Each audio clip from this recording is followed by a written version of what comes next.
how are you? Today I want to talk about breakage. Something that a lot of people are scared of, they do not like. They think if a little bit of hair, I'm trying to grab it, a little bit of hair like this, can y'all see that?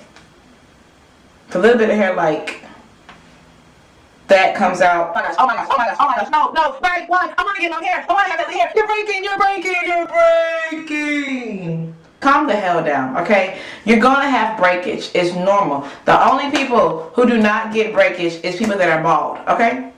Period. But if you have hair on your head, you want your hair to break. You want there to be shedding, because the dead hair needs to get out of your scalp in order for the new hair to be like, hello, okay, we are replacing you. You did your job. Thank you, boo-boo. Deuces, you know? You want that to happen. However, there is a difference between the normal shedding, normal breakage, and excessive. So that's what I want to talk about today. Further encourage you to research what is the normal amount of breakage that a head should have. There might be a difference. I believe there's a normal amount for no matter what the race is. But in my little lesson today, I'm going to include all the information. But still, go out and research yourself as well. You know, don't only take what you see on these YouTube videos. Go research, follow up, and just learn, you know, so that way when you see something happen to your hair, you be able to be like, oh, I already read about this. You know, I believe in the end, when you're natural, when you're not natural, but you want to make sure you maintain healthy hair, you need to try to research so much, listen to your hair so much that you get to a point you can say, I've mastered my hair. You know, when my hair is curling to the left instead of curling to the right, when it's looking limp, when it's looking dull, you know what to use to get it back, to let it bounce back to where you want it to be. I'm still walking in that journey. I'm still trying to get there. But I will say that now I have learned what breaks my hair and what doesn't break my hair. What techniques I was using that caused breakage, and what techniques I need to continue doing to minimize breakage, to make sure my breakage stays at the normal level and not excessive. So let's get into it. I kept saying the word breakage and shedding as if they are the same. However, it's not. Breakage is caused by damage to the hair's cortex. This type of damage causes the hair to become fragile and break easily. Shedding is identified by the small white bulbs at the end of the hairs. Now, when you have shedding, please don't freak out. Shedding is normal and is not generally cause for alarm unless it is extremely excessive.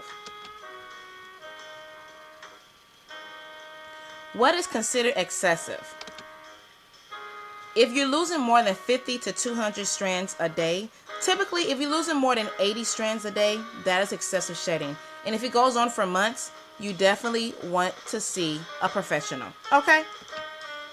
But today we're going to focus on breakage. Look at where the breakage is occurring. Is it at the ends of your hair, or is the breakage at the crown of your head?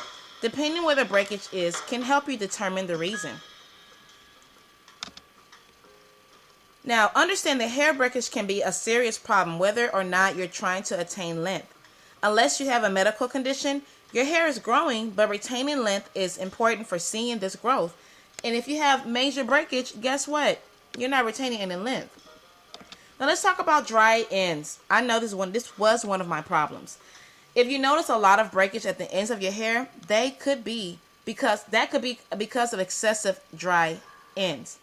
If you do too much heat styling, lack of conditioning after shampoos, lack of deep conditioners, and your combing techniques, and also lack of protein, that could influence it.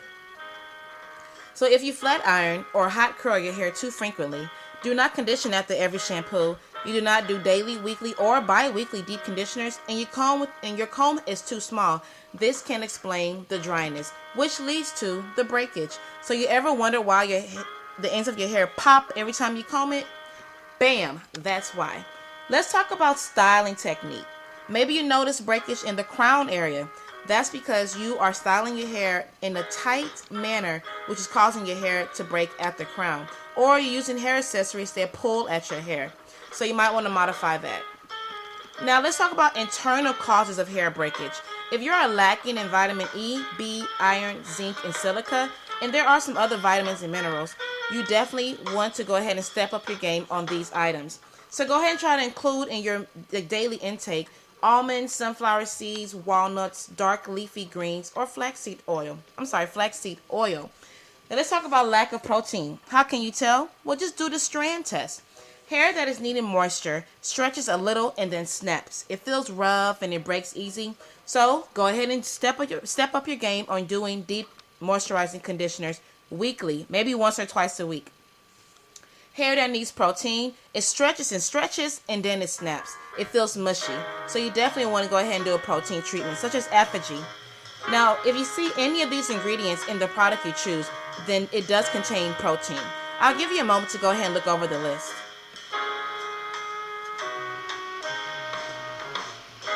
Now, I control my breakage by maintaining moisture, protective styling, and detangling. Heat control protein treatments bi-monthly, and improving internally by including green vegetables and taking vitamins.